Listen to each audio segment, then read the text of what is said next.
Hello everyone, Mr. Happy here, and welcome to another sponsored Blade & Soul video.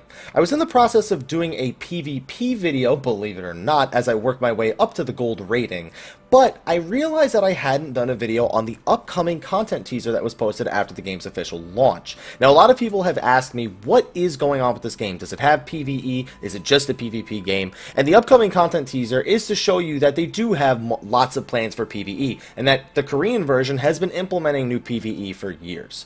So I'm going to go through the basics, or at least the most major points of this Blade & Soul upcoming content teaser to give you an idea of what we can expect over the next several months. I also have predictions for the next year or so of Blade & Soul based on some comments made by the developers, but I really just want to cover the three major points in this trailer. There's going to be some regular dungeons that are shown, as well as some raid level content, and one solo raid. I'll call it a solo raid just because it's more like a solo challenge tower that's going to be expanded upon past the point that you see in this teaser.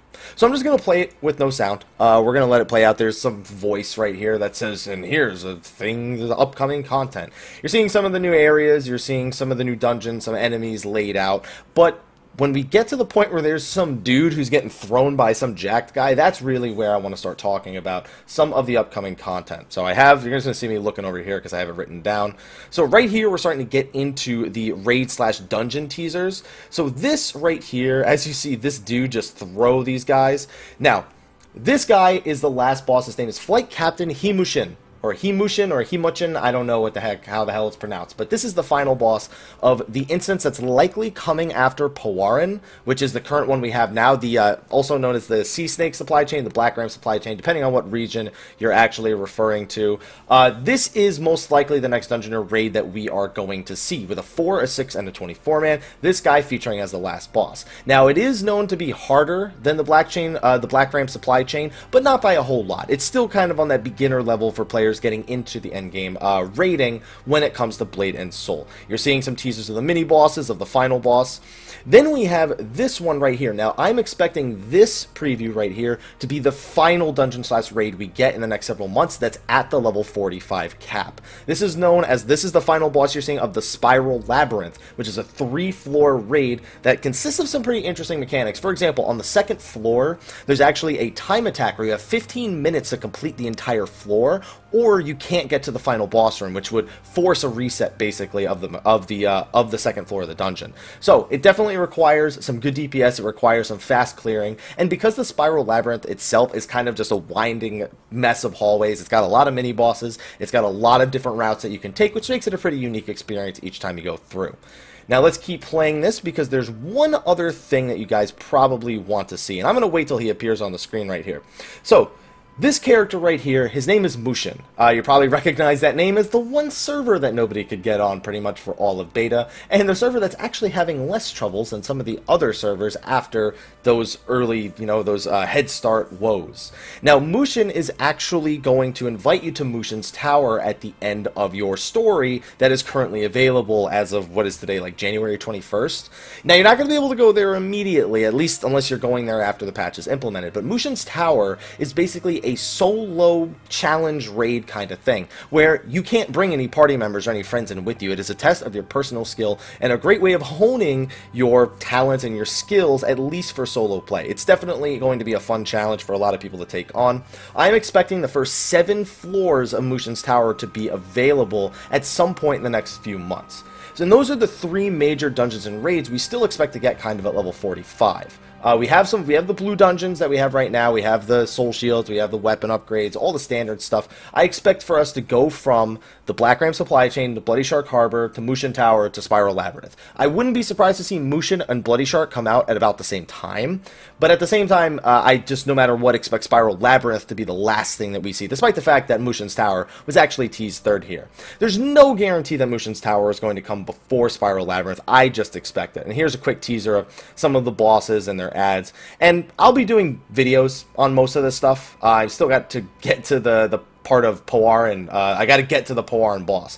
Now, this part right here at the end, which I was busy talking, this is actually a teaser for the Warlock. Now, some of you may have gotten Warlock weapons and been like, what the hell's a Warlock? I didn't have a choice to play that. It's a class that's likely going to be implemented after the Spiral Labyrinth is, available for about a month or so. Again, a lot of this is just me guessing, but the Warlock is the 8th class, and when it was initially released, it was considered pretty overpowered. It's a pretty cool class, it's got some cool animations, but it was really, really strong at its release, especially if we're still going to be playing on the 2.7 patch when it releases, and not the 3.0 patch where the Soul Fighter was implemented. It's definitely going to make things a little imbalanced for the patch being if we get to Warlock. But this is a new class that I don't expect to see until the level 50 cap is implemented, so the fact that they're already teasing it tells us that they're probably considering aggressive content releases for the next several months, which I think is kind of necessary. Let's be honest, in this day and age, you kind of need aggressive content launches. WildStar tried to do it, wasn't able to keep it up, but luckily Blade & Soul has the fortune of having 3 years of content developed overseas that really just needs to be translated and voice acted, which I know isn't a little bit of work, it's a lot of work, but it's definitely good to know what kind of content we're going to have. And after that, I'm expecting just as much aggressive content release over the course of the next year, just to get as caught up with the Korean version as we possibly can.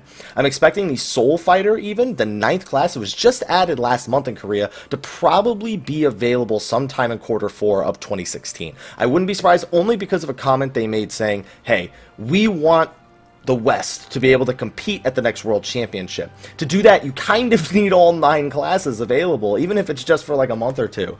But that's kind of why I'm expecting that. We're expecting even more 4-man, 6-man, and eventually the more difficult 24-man raids. But we're going to see if it has to be changed a little bit. We got to see how the game is doing at that point, and if it's going to be something that is legitimately viable to release at its difficulty here in the West.